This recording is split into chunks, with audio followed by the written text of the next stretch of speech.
नमस्कार, mega kitchen रेसिपीजमध्ये सर्वांचं खूप खूप स्वागत. तर आज मी दोडक्याची भाजी बनवणार आहे. तर इथे बघा, मस्त मार्केटमध्ये दोडकी मिळाली आहेत. जास्त कवळी नाही किंवा जास्त जून नाहीत, अशी मधल्या पट्ट्यातली अशी दोडकी मिळाली तर भाजी खूप छान होते, मस्त अगदी. तर ह्याचं मी मागचं पुढचं देठ काढून घेते आणि ह्यांना वरची शिरा ज्या आहेत त्या काढून घेते. शिरांची पण चटणी छान होते, पण आत्ता शिरांची चटणी मी दाखवत नाही. आता तुम्हाला मी फक्त भाजी दाखवते. तर ह्याच्या मी शिरा काढून घेते. शिरा काढून झाल्यानंतर स्वच्छ धुवून घ्यायचा आणि मग कट करायची आपल्याला. शिरा काढून घेऊया सगळ्या.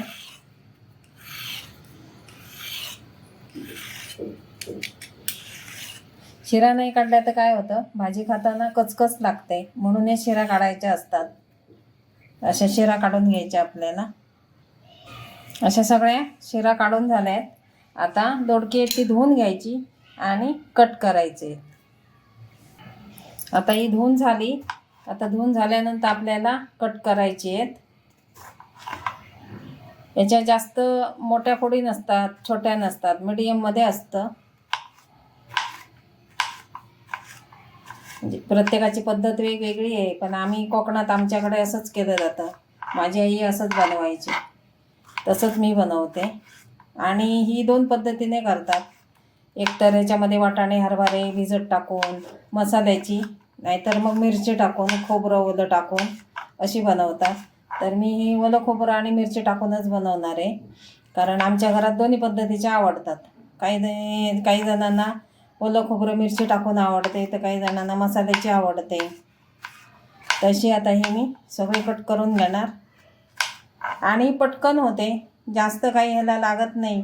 आणि हे तुम्ही भाकरीबरोबर, चपातीबरोबर किंवा भात आमटीचं जेवण असेल तर त्याच्याबरोबर तोंडी लावायला मस्त अशी भाजी तयार होते. पण ह्याला ना मिरची टाकून केली तर त्याला खोबरं थोडं पाहिजे, ओलं खोबरं, तर त्याला चव येते ओलं खोबरं टाकलं तर. आणि खूप छान लागते, मस्त अगदी. तर अशी मी आता कट करून घेते सगळी भाजी. हे बघा, मस्त असं चिरून झालं. हे आता अर्धा किलो आहे दोडकी.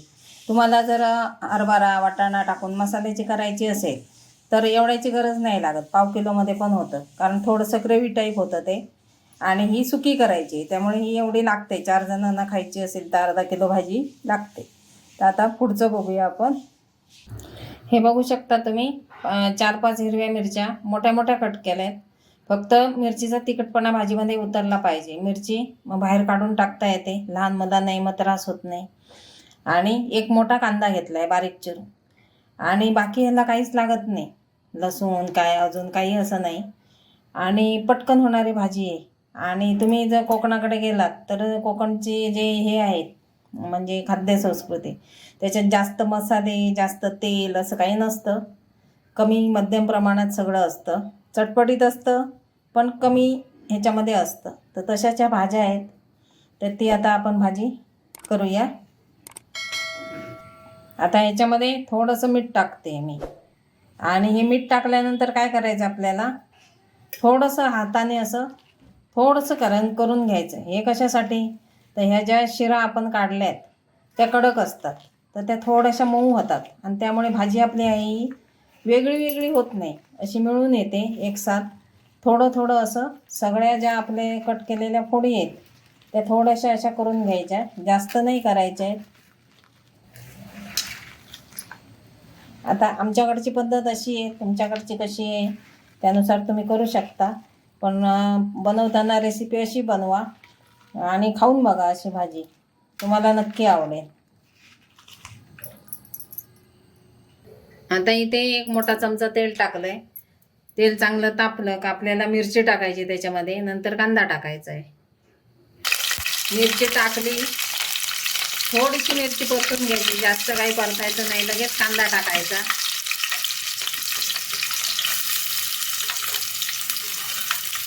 कांदा सुद्धा आपल्याला लाल करायचा नाही, थोडासा परतून घ्यायचा, अगदी थोडासा. आता ह्याच्यामध्ये भाजी टाकूया. कांदा अर्धा कच्चाच राहिला पाहिजे, म्हणजे भाजीमध्ये छान लागतो तो, लाल करायचा नाही. आणि ही टाकून परतून घ्यायची आणि थोडंसं पाणी टाकायचं. याला काय जास्त पाणी लागत नाही.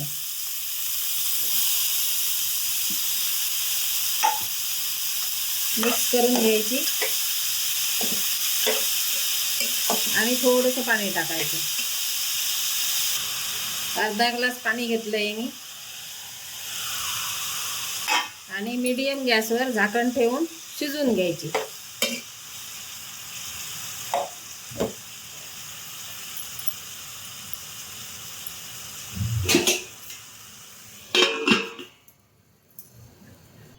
आता खोबरं किसून घेते. साधारण अर्धी वाटी खोबरं पाहिजे. ओल्या खोबऱ्याशिवाय मजा नाही ह्या भाजीला. खोबरं पाहिजे, छान लागते खोबरं घालून. ते मी आता किसून घेते. बघूया भाजीतलं पाणी. थोडं पाणी आहे अजून. मग यावेळेसच आपल्याला हे खोबरं टाकायचं आहे. मी अर्ध्या वाटीत थोडंसं कमी घेतलं आहे, कारण हे पाणी असताना असं खोबरं टाकलं ना तर काय होतं, मस्त त्याचा रस उतरतो भाजीत. आणि भाजी कोरडी झाल्यावर टाकलं का एवढा रस उतरत नाही. बघा लगेच पांढरं पाणी दिसायला लागलं तुम्हाला. हे बघा असं मिक्स करायचं आणि परत ह्याला झाकण ठेवून शिजवून घ्यायचं. गॅस आहे तो मोठा नाही ठेवायचा, मिडियमच ठेवायचा. 10 मिनटं झालीत भाजीला, अजून 10 मिनटं लागतील. 20 मिनटात होऊन जाते दोडक्याची भाजी. आता परत ह्याच्यावर आपण ताट ठेवूया. आता ही दोडक्याची भाजी तयार झाली. तर तुम्ही थोडंसं पाणी पाहिजे तर असं ठेवू शकता. ते पाणी खूप चविष्ट लागतं मस्त. आणि जर कोरडी करायची असेल तर अजून थोडीशी गॅसवर ठेवली थोडा वेळ का पूर्ण कोरडी होऊन जाते. ही तुम्ही आमटी भात, वरण भात ह्याच्याबरोबर तोंडी लावायला करू शकता, किंवा चपाती भाकरी. मस्त लागते भाजी. तर नक्की ट्राय करा. आवडली तर लाईक शेअर करा आणि सबस्क्राईब करायला विसरू नका.